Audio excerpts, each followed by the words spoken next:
Hi, my name is Melissa Harper. Today we're going to be going over 10 things that make up a good teacher. Now there's so many different things that go into what makes a good teacher. Today we're just going to hit 10 things that I think you can find in every single good teacher that you run into.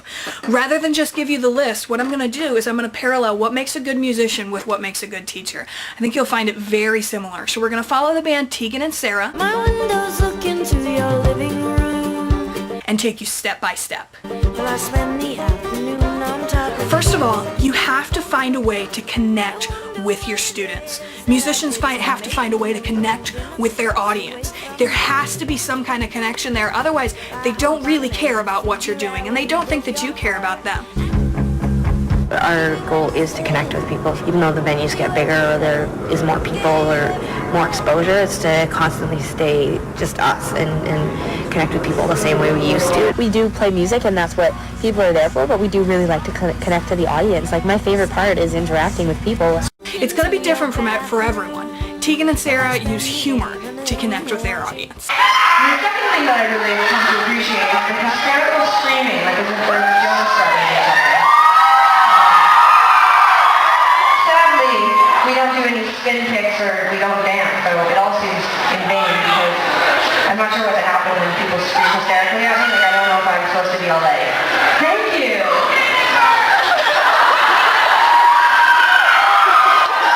Or be like, really? That's how you feel about me? I just don't know. Or I could scream back, I suppose, like if I was like, Tegan and Sara! I could be like, I don't even know which person yelled at me! Anyways, this is a really sad one. Second of all, you're going to need something to grab their attention. Something that's going to make them remember what it is that you're teaching. You can't just throw things out and expect them to remember. Remember, we all learn differently, so you got to throw something out there that's going to be catchy, that they're going to remember. It's going to play over in their head. In music, it's called a hook, and it goes something like this. I just want back in your head. I just want back in your head. And it's going to be something that even little kids can remember. I just want back in your head. I just want back in your head. I just want back in your head. Do do do do do do do. I just want back in your head. Do do do do do. I want back in your head. What are you singing? I just want back in your head. That's what I'm singing. Third, what's key is your pace. You can't speed on through things or kids won't get it. You can't go too slow because if they get it, they're going to get bored and want to move on. In music, tempo is so important in your song. So what do you think? Do you think it's too fast? Like what was it before? It was like 120 something? It was a lot slower. I just want back in your head. I Recorded it twice. recorded it twice. Sped it up. It was too slow. We made it faster. You also have to be willing to do the work. There's so much involved. You go in early, you stay late. Musicians have the same kind of thing. A hardworking musician will play over 300 tour dates in a year. Here's the dates Tegan and Sara have scheduled since the release of their album last July.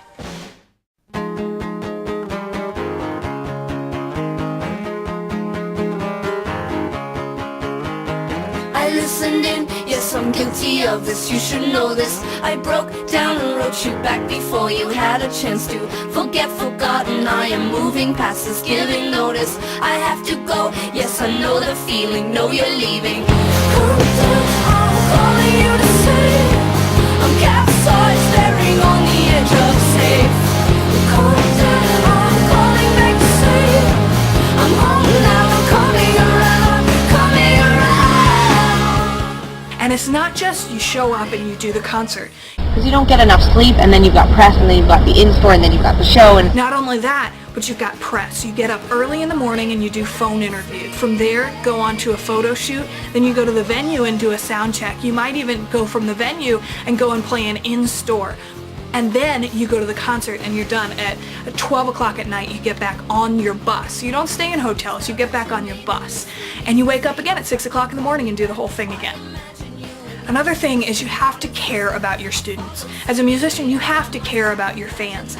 They're gonna know if you don't care about them.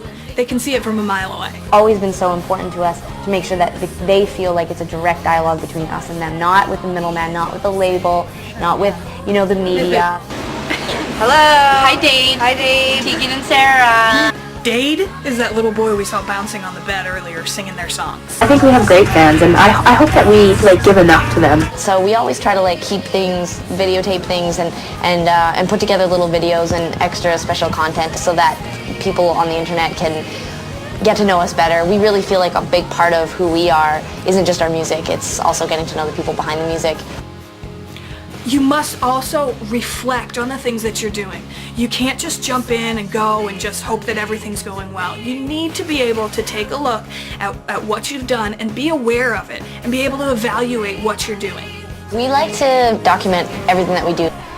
Sarah and I are always pretty aware of sort of what we're doing with people around us and how we're being perceived and our fan base. And we're just all keeping it all in perspective. It's like this little mini universe, and as our little mini universe grows, I'm definitely always extremely aware of how it's growing and how we're, again, how we're being perceived and the image that we're projecting and putting out there. And it's always been very important to Sarah and I. Number 7, you have to keep on learning.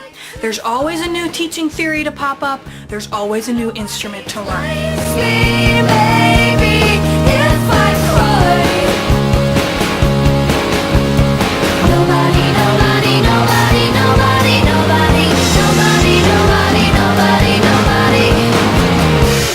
I took drum lessons this whole break. I love playing drums.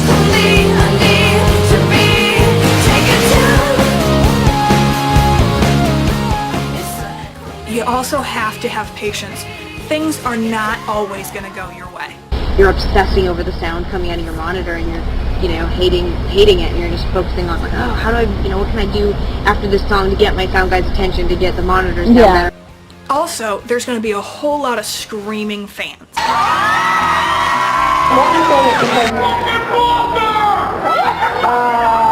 What's that scary man yelling at the top of the drum? And you got to be able to keep them under control. Sometimes I know you really get excited, so I want to offer a few suggestions in light of some of the facial expressions. Maybe pushing each other isn't going to work for the people around you, so I'm going to give a demonstration of things that you can do to expel energy, but not push. It's the same in your classroom. You got to be able to have classroom management and patience to deal with it. Number 9, be confident in what you do. You worked hard to get here. You know what you're doing, but you also have to keep a sense of humor about yourself.